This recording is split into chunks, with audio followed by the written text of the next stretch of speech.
What I'd like this video to do is to help us communicate what we do.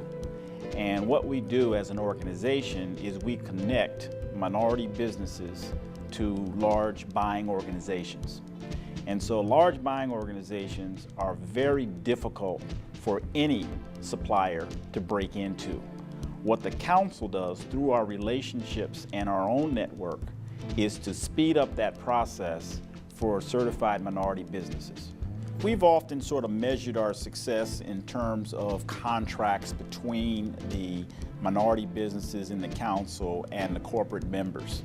And that's an important measure, contracts, because that's business for the minority businesses, and it's also business for those buying organizations with minority businesses. But what's sometimes hidden in the story is what happens next. What happens when that minority business wins a contract.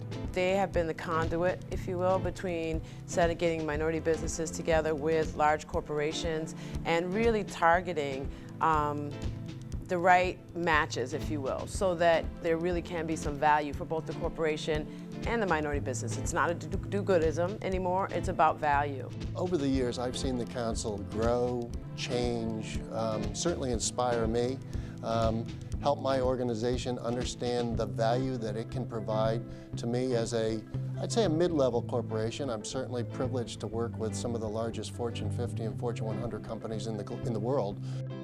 But the council has always been an underpinning of what I stand for, what my company stands for, and as I said earlier, inspires us to act and behave in ways that better our business.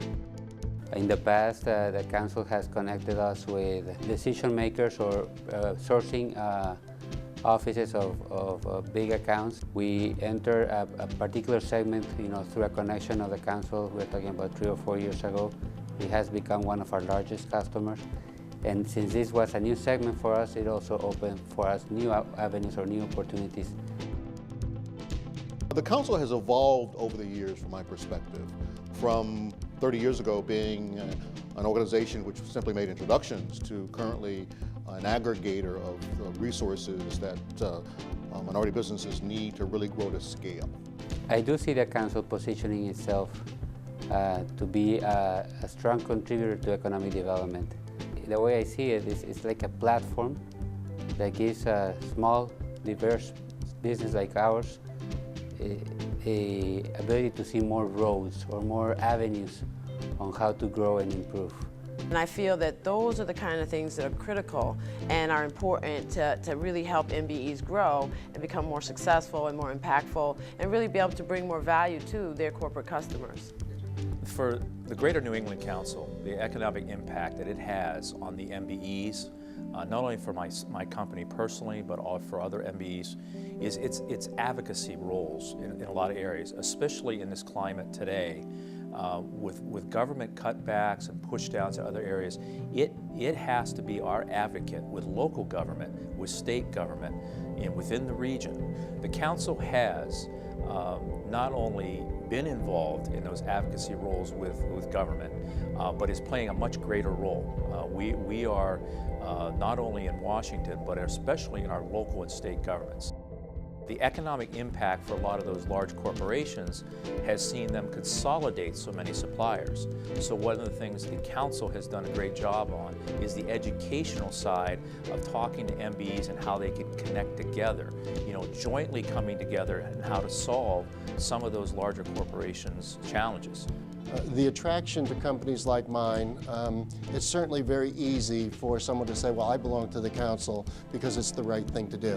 But when you get past that point and you understand it's more than the right thing to do, but it's a tremendous opportunity for every organization to find strength in relationships, to find value in partnerships, to find experience that we might not have in our own organizations today. And when we combine the energy and the inspiration that those fellow members bring with the organizations like mine that belong in partnership to the council, I think it's a great formula.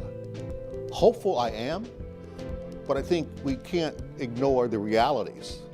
The reality is that we still have tremendous disparities in wealth between the minority community and the wider white population. And from my perspective, the most efficient fastest way to close that gap is going to be through minority business ownership and entrepreneurship. And that's where I think the council comes in, because the council has evolved this engine that's going to drive that minority business development moving forward. We cannot force a global company to buy from anybody. And we cannot force a certified minority business to do the things that are necessary to be successful. But what we can do is we can make each of those parties aware of each other so that there is a chance that something good can happen. I think a best wish, and it is really the opportunity to talk to the senior-most people in these corporations, to help them make the connection between what they're doing and what we're doing, so that they see that there is alignment. There's alignment in what we're doing and what they're trying to do. We want to have the discussion about how do minority businesses help your business get to where you are trying to get to.